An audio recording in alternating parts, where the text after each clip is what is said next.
11वां अध्याय भाग दूसरा।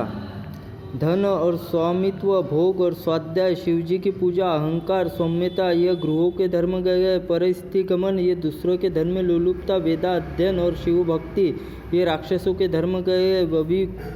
अविवेक, अज्ञान और पवित्रता, असत्यता तथा सदा मांस और भक्षण करने की प्रवृत्ति पिचासों का धर्म है। राक्षस के यह 12 योनि में पितामह ब्रह्मा ने उसे यह 12 गति देने के लिए धर्म बताए गए हैं। सुकेशी ने कहा, आप लोग जो शाश्वत है और अव्यय 12 धर्म बताए उसमें मनुष्यों के धर्मों को एक बार पूर्ण कहने की कृपा करें।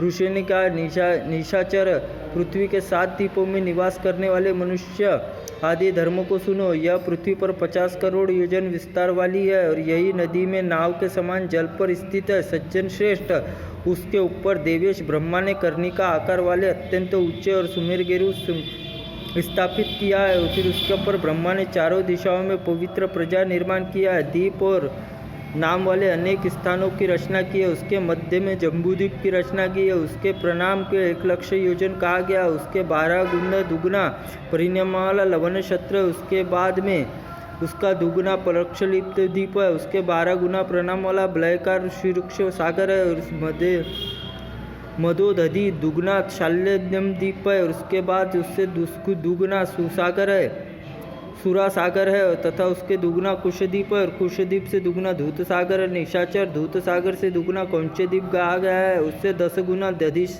समुद्र कहा गया है। दधि सागर से दुगुना शाकद्वीप कहा गया है। शाकद्वीप से द्विजगन क्षीरसागर और शेष सैया पर सोए श्री हरि स्थित है।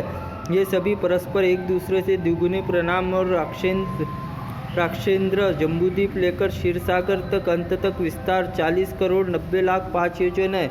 राक्षस के बाद पुष्कर द्वीप और तदनंतर स्वाद जली का समुद्र है। पुष्कर द्वीप परिणाम वाले 4 करोड़ 52 लाख योजन है। उसके चारों ओर उतने ही परिणाम वाला समुद्र है। उसके चारों लाख योजन अंडकाष्ठ है। इसी प्रकार 7 द्वीप के भिन्न भिन्न धर्म क्रिया वाले उनका वर्णन करते हुए तुम सुनो। पक्षल द्वीप में शाक तक द्वीपों में सनातन नित्य पुरुष निवास करते हो। उसमें किसी प्रकार का युग व्यवस्था नहीं है। महाभाव देवताओं के समान सुख भोग करते हैं। उनका धर्म दिव्य कहा जाता है। कल्प के अंत तक उनका प्रलय मात्र होना वर्णित है। पुष्कर द्वीप में देखने में भयंकर, वहाँ तक के निवासी पेशास धर्मों का पालन करते हैं। कर्म अत्यंत नाश होता है। सुकेशी ने कहा कि आप लोग पुष्कर द्वीप में भयंकर पवित्रता, घोर कर्म और अंत में नाश करने वाला क्यों बतलाया? कृपा करके हमें समझाने की कृपा करें। ऋषि ने कहा, निशाचर, उस द्वीप में रौरव आदि भयानक नरक है। इसमें पुष्कर द्वीप देखने में बड़ा भयंकर। सुकेशी ने पूछा, तपस्विनी, वे रौद्र नरक कितने मार्ग में कितना है और इसका स्वरूप कैसा है? राक्षस श्रेष्ठ, उस समस्त रौरव नरकों में आदि लक्षण प्रणाम सुनो, जिनकी संख्या 21 है। इसी में रौरव नरक कहा जाता है। इसमें 2000 योजन विस्तृत प्रज्वलित अंडकार में द्विजगुण महारौरव नामक द्वितीय नगर है।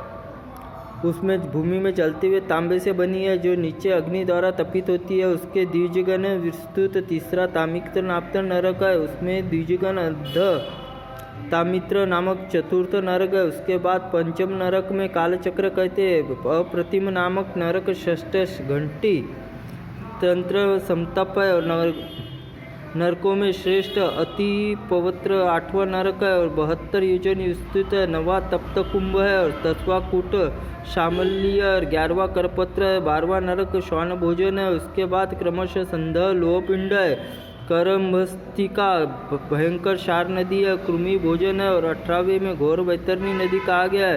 इसके अतिरिक्त शोणित पूय भोजन और श्रुदाग्रधार निश्चित चक्र तथा संशोधन नामक अरिहंत नरक। सुकेशी, हम लोगों तुमसे इतने नरकों का वर्णन कर दिया है, और क्या सुनना चाहते हो बताओ। 11वां अध्याय समाप्त हुआ।